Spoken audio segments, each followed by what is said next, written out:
It looks like there has been some kind of deal reached between Hamas and the Israeli government. Some hostages will be released to the care of the Israeli government. A senior U.S. official and a source familiar with the talks in the region tell NBC News this morning that a tentative deal has been reached to release those Hamas-held hostages and that it could be announced as early as today. Benjamin Netanyahu, the Israeli Prime Minister, saying today, I hope there'll be good news soon, while the Qataris who have mediated those talks say negotiations have reached a critical and final stage. This morning, a breakthrough in the hostage negotiations is closer than it's ever been, U.S. officials say. Mr. President, is a hostage deal near? I believe so, but I'm not prepared to talk to you. Believe so? Yes. Thank you. Multiple news reports quoting Hamas and Israeli officials are this morning outlining a possible deal. A multi-day ceasefire with at least 50 Israeli and international hostages freed in waves, with more to follow, and Palestinians detained in Israel, women and children, released in exchange.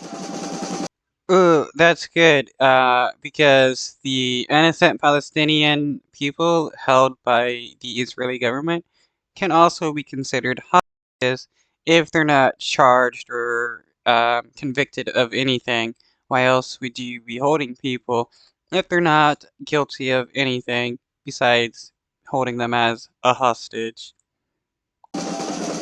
After a late-night meeting with Israel's Prime Minister and War Cabinet, the families of hostages emerging frustrated without news. There was no new information given.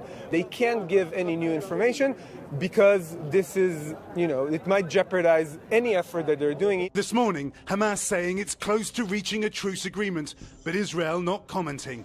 Inside Gaza, children evacuated to a hospital in the south overnight from a hospital in the north, surrounded by fighting and Israeli tanks. Large numbers of patients and doctors remain trapped amid a still rising death toll in Gaza.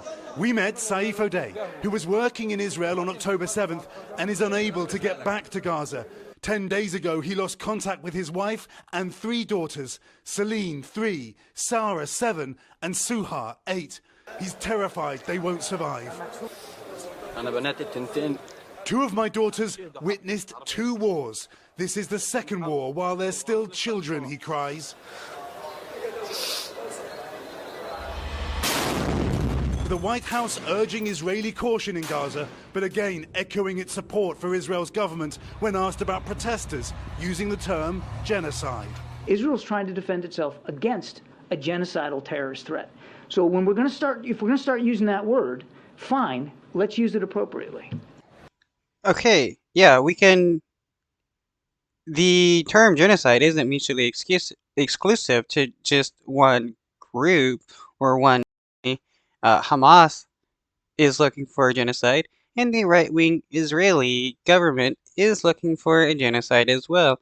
Netanyahu and many others have advocated for it.